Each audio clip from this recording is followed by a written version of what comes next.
Jadi aku pernah ditanyai temenku, kenapa ya tiga anakku itu mentalnya gak sekuat aku. Ya aku tanya balik, yo kamu ngerasa mentalmu sekuat itu jalannya dari mana? Kan semua itu ada sebab akibatnya, kan gak lepas, apapun itu gak lepas dari hukum sebab akibat. Kamu memiliki mental yang kamu rasa itu kuat, mentalmu itu kuat, itu kan akibat. Lah penyebabnya apa? Terbentuknya dari mana? Akhirnya dia cerita mulai kecil itu dia agak mendapatkan atau kehilangan sosok bapak.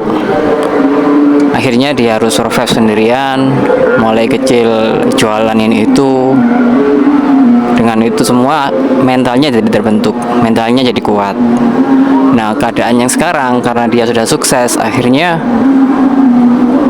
karena gak ingin anaknya itu merasakan apa yang dia rasakan dulu, susahnya dia dulu, akhirnya sekarang dia memanjakan anak-anaknya. Dan efeknya kebalikan.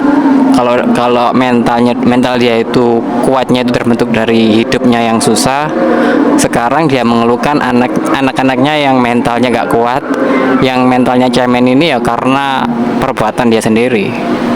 Kan balik lagi hukum sebab akibat. Karena perbuatannya yang memanjakan anak-anaknya, jadi akhirnya dia ngeluh seperti itu tadi. Kenapa tiga anakku mentalnya gak sekuat aku? Kalau kita balik lagi, yang aku tahu semua orang hebat itu masa kecilnya gak ada yang enak. Ada. Kalau kita lihat Siddhartha Gautama itu kan dari kecil enak kan, dia putra mahkota kan, putra mahkota, hidup di istana, gak pernah keluar dari istana. Terus akhirnya suatu saat dia kan ceritanya itu kan lihat keluar dari istana, lihat entah keluar entah apa, intinya itu dia lihat keadaan di luar istana, kok kontras banget dengan kehidupan dia. Akhirnya dia menyadari sesuatu, kalau aku tetap berada di istana dan gak memahami keadaan di luar, aku gak akan jadi apa-apa, gak akan paham seperti apa sebenarnya dunia ini. Dari itu akhirnya dia memutuskan untuk keluar menjadi rakyat biasa, dan akhirnya dengan segala macam kesusahan, akhirnya dia sampai pada puncak pencerahan. Jadi intinya itu walaupun entah itu mulai kecil, entah gak mulai kecil, intinya mental yang kuat itu terbentuk dari kehidupan yang dihadapi.